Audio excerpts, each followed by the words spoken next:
For safety reasons, the installation of the electric bed should be carried out by 2 persons. Step 1. Open the box lid and take out the bed. Make sure not to puncture the box with any sharp objects. Take out all the accessories from the packaging and put them aside.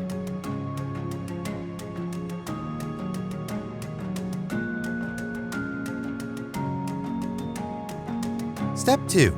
First, connect the adapter to the DC power cord and AC power cord.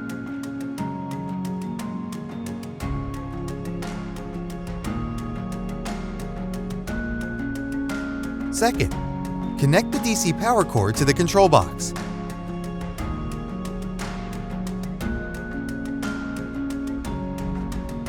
Then install the 6 feet.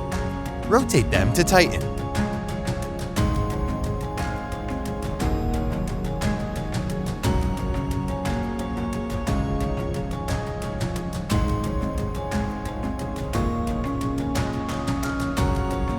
Step 3. Turn over the bed frame. Then install the mattress retainer bar. Finally, you can use the remote control to test whether the product can be used normally.